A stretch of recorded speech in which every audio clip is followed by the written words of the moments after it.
আসসালামু আলাইকুম, সবাই কেমন আছেন? আশা করি সবাই ভালো আছেন। আলহামদুলিল্লাহ আমিও অনেক ভালো আছি। আজকে রান্না করব একটু মুরগির মাংস। আর সেই জন্য মুরগির মাংসটাকে আমি ভালোভাবে কেটে ধুয়ে পরিষ্কার করে নিয়েছি আগে থেকেই। আর এগুলো পাকিস্তানি মুরগি। তো তারপর আমি সব ধরনের গুঁড়া মশলা, বাটা মশলা সবকিছুই মাংসের মধ্যে দিয়ে দিলাম। তারপরে আগে থেকে পেঁয়াজের বেরেস্তা কিছুটা ভেজে রেখেছিলাম, সেগুলো মাংসের মধ্যে আমি সবগুলোই দিয়ে দিব। সবকিছু দেয়া হয়ে গেলে আমি হাত দিয়ে ভালোভাবে এটাকে মেখে নিব।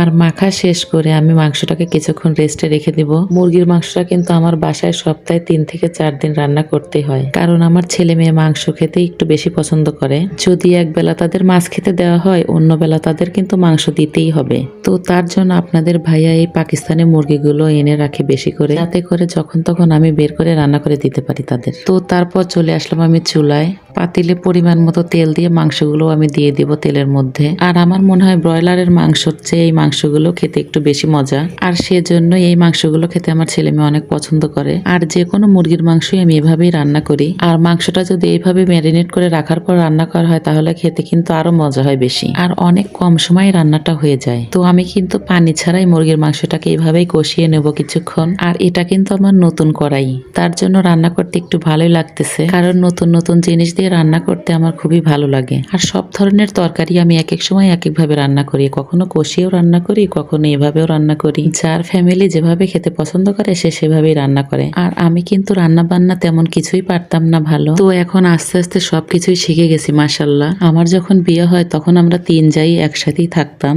আর আমার বড় জাই সব রান্না বান্না করতো। আমি শুধু মাঝে মাঝে তার কাজে একটু হেল্প করেছি। যেহেতু বিয়ের পরও আমি পড়াশোনা করেছি, তার জন্য খুব বেশি কাজ করা হয়নি সংসারে। আর এই পড়াশোনার ব্যাপারে তো আমার শাশুড়ি খুবই সাপোর্ট করেছে আমাকে। আর আমার 2 জাই মাশাল্লাহ অনেক ভালো, তার জন্যই আমি পড়াশোনাটা এগিয়ে নিয়ে যেতে পেরেছি। আর আমার মেজোজা তো আমার প্র্যাকটিক্যাল খাতাগুলো আঁকিয়ে দিয়েছে মাঝে মাঝে। যেহেতু আমি সায়েন্সের স্টুডেন্ট ছিলাম, তার জন্য প্র্যাকটিক্যাল পরীক্ষায় কিন্তু প্রায় অনেকগুলো খাতাই আঁকতে হয়েছে আমাকে। তো যাই হোক, আপনাদের সঙ্গে আমার লাইফের কিছু কথাবার্তা শেয়ার করতে করতে আমার রান্নাটাও কিন্তু হয়ে গেছে দেখুন। তো তারপর আমি এই তরকারিটা বাটিতে ঢেলে নিলাম। আর মাশাল্লাহ তরকারিটা কিন্তু খুবই সুন্দর হয়েছে, তাই না? আর একটা কথা বলি, আপনারা যদি আমার পাশে থাকেন তাহলে অবশ্যই আমার জীবনের আরো অনেক কথাই আপনাদের সঙ্গে শেয়ার করব ইনশাল্লাহ। আর দোয়া করবেন এর মাধ্যমে যেন আমি সবার পাশেই দাঁড়াতে পারি। আর দোয়া করি যেন আল্লাহ তাআলা সবার মনের আশাই পূর্ণ করেন, তার সাথে সাথে যেন আমার মনের আশাটাও পূর্ণ হয়। তো আজকের মতো ভিডিওটা এ পর্যন্ত। সবাই ভালো থাকবেন এবং আমার পাশে থাকবেন। আল্লাহ হাফেজ।